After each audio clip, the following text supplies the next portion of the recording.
Hello everyone. I hope you are fine and safe. I wish you all a very happy Bengali New Year. Now let's get back to studies again.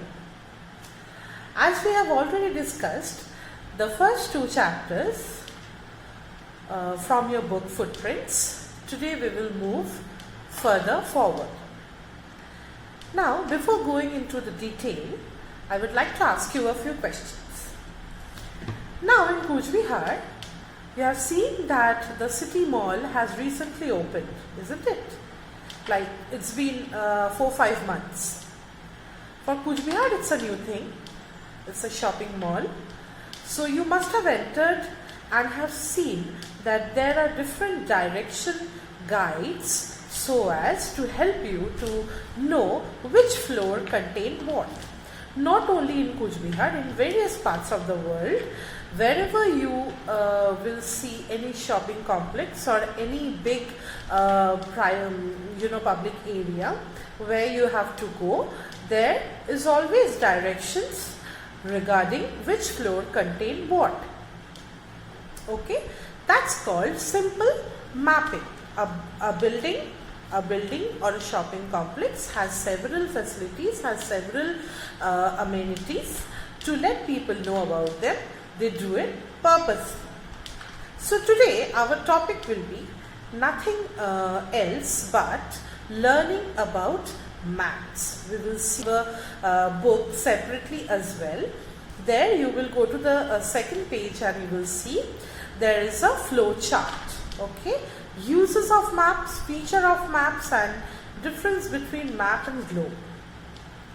As we go through, we will read about them. In your previous class, you must have read that maps and drawings of the earth's surface or a part of it on a flat surface is called maps. So what is a map? Maps are the drawing of the earth's surface that we represent on a flat surface of paper. Okay. The person who makes a map is called a cartographer, and the work of map making is called cartography, or the science of map making is called cartography. So cartographer is the person who makes the map, and cartography is the technique or the science that deals with processing or making a map. Uses of maps, very importantly, uses of a map. Why do we need a map? Maps are used to reach a place even if we have never been there before. Tourists often use maps to find locations when they go to a new place. It's very clear. If we suppose I want to discover the city of Jaipur. Okay, so I have been to Jaipur, I will be going to Jaipur, and I would like to take or collect a map of the city area so that I can be in every part of the city without any complications. Or in this way, I will not be missing out on any important site. Maps are used to locate any place we wish to find on the earth. If I want to know where is the Louvre Museum, where is the Colosseum de Roma, where shall I find Machu Picchu, one of the 7 wonders of the world, or where is one of the Indian 7 wonders, Taj Mahal, located? I have to use the map. I have to see the map to find out the location. Again, maps show the borders of continents, countries, states, and cities.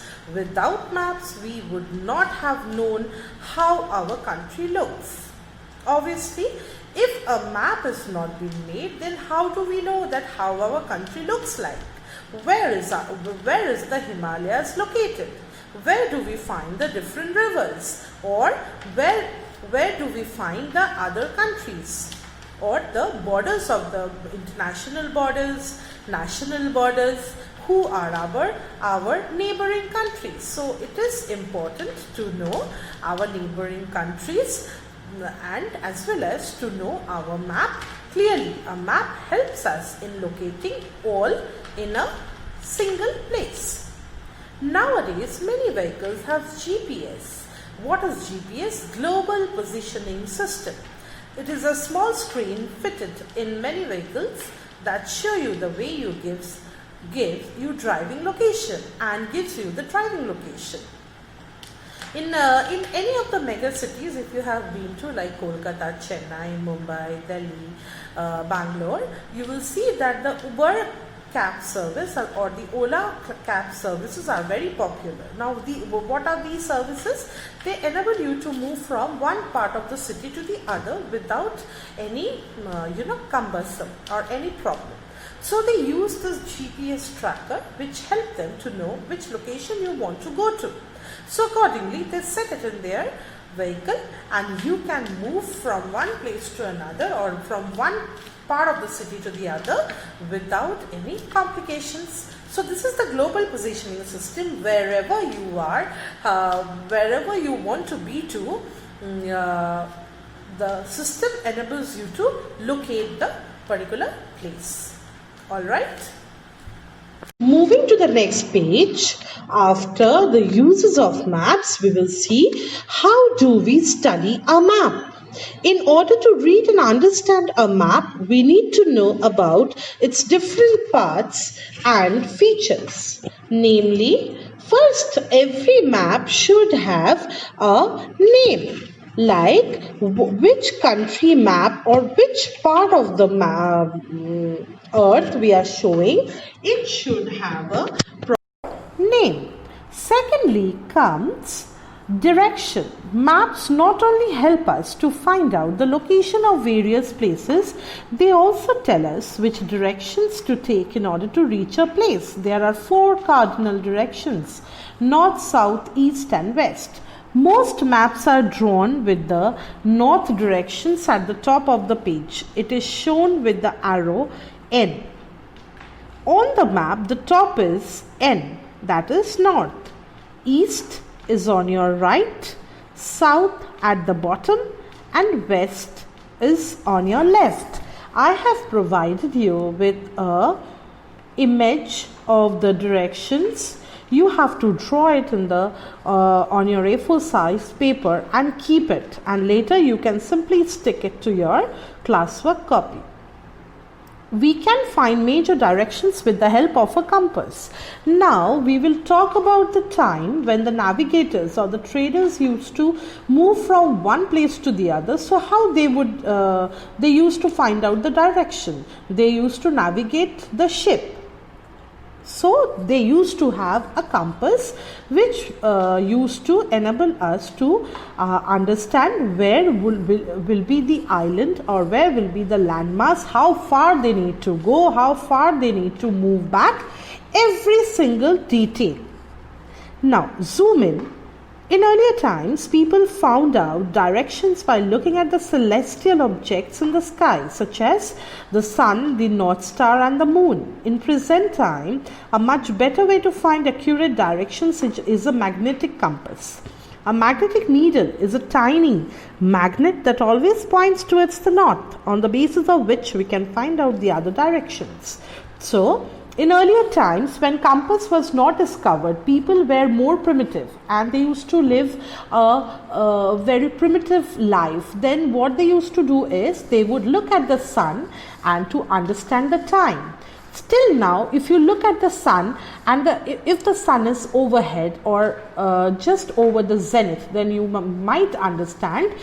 may understand that it's 12 noon, because at 12 noon it goes there up above us.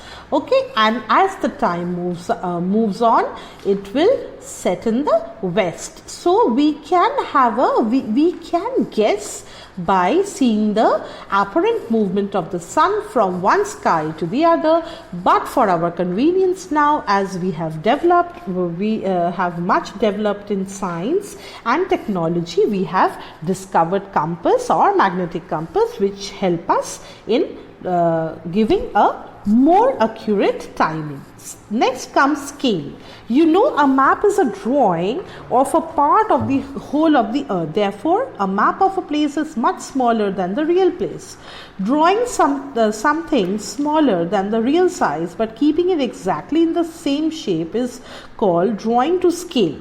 Now, why do we need a scale? We need a scale because we are drawing a part of the earth. Now, a part of the earth is a much bigger place, but we are compressing it and putting it onto a paper, keeping in mind all the details that the real place is having.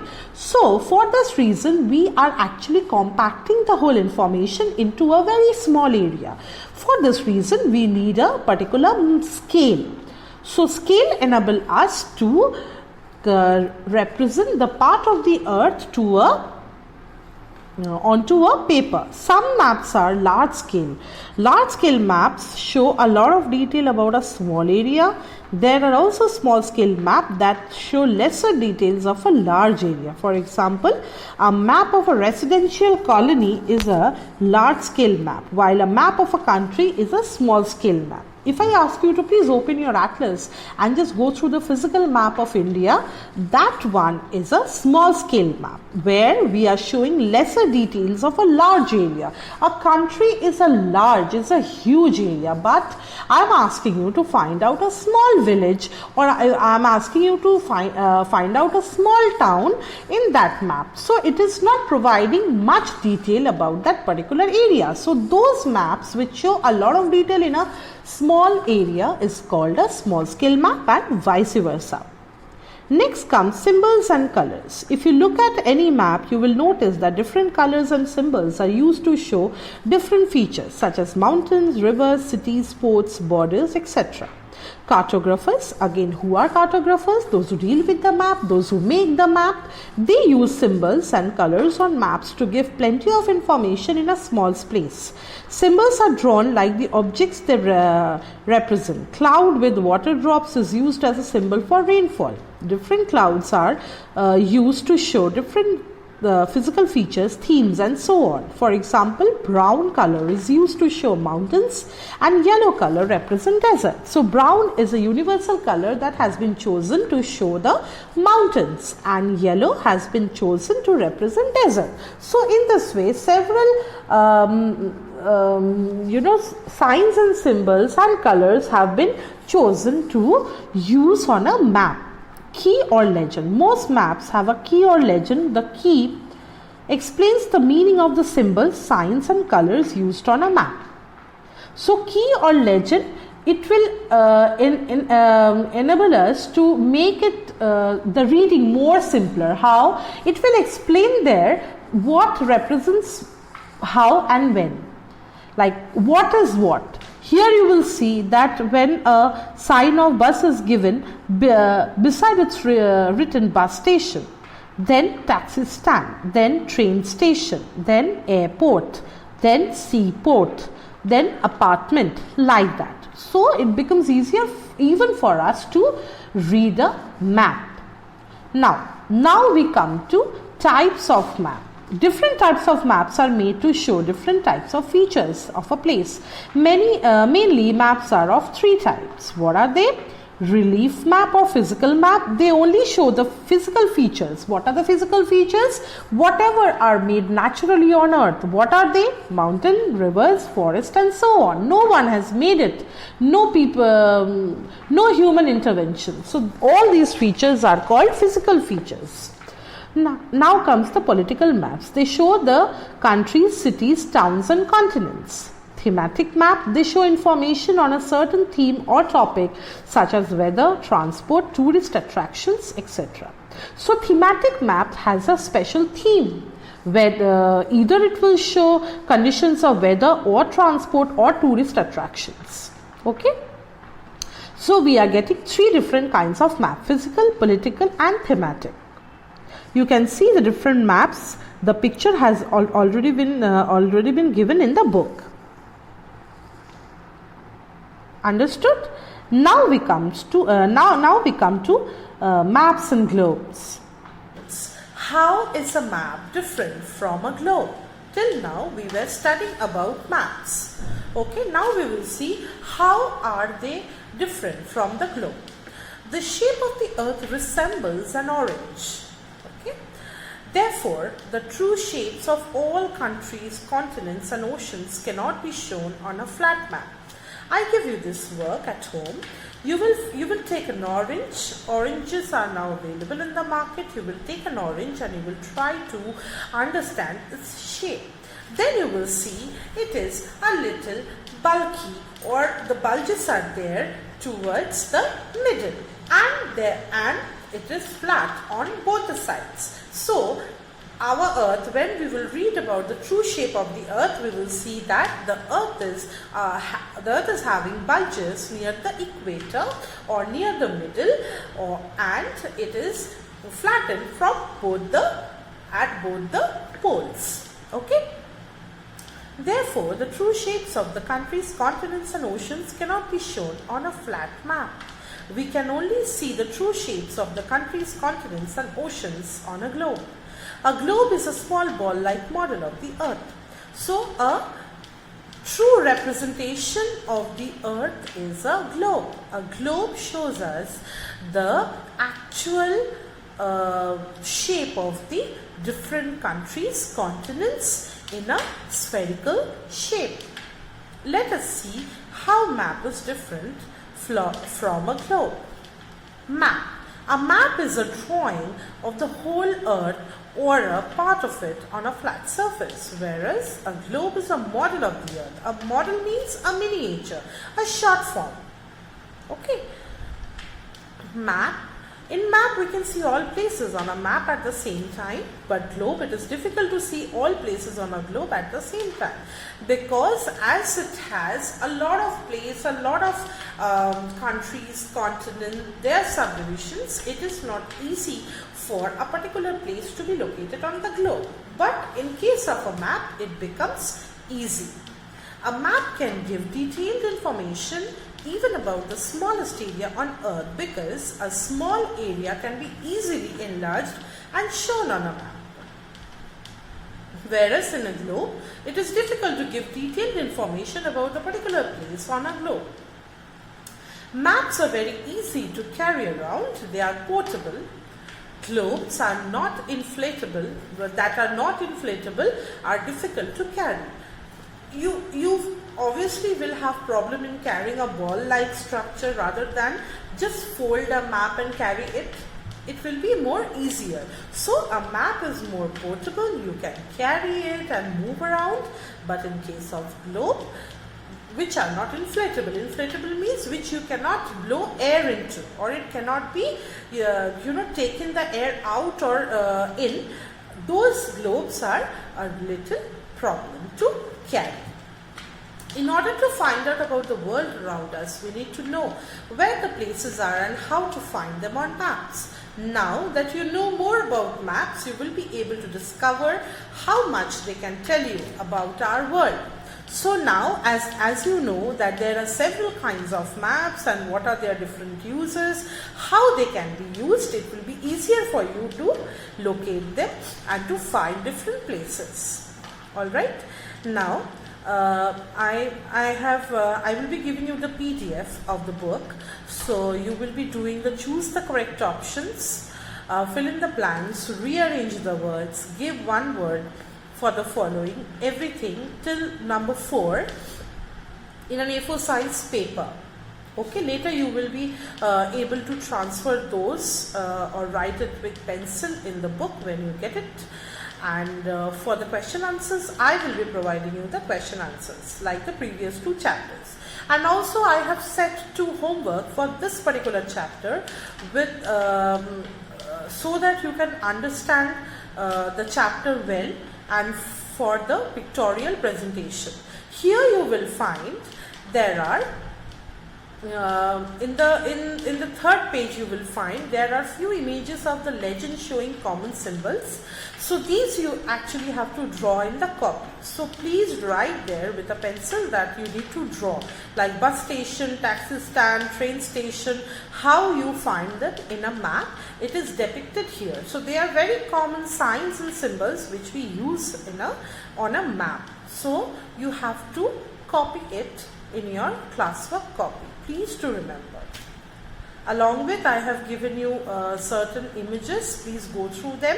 It will help you. And the 2 homework that I have set, you have to do it on a A4 size paper. Do it, and then you will simply stick it to your classwork copy. Thank you, class. Have a nice day. Stay safe.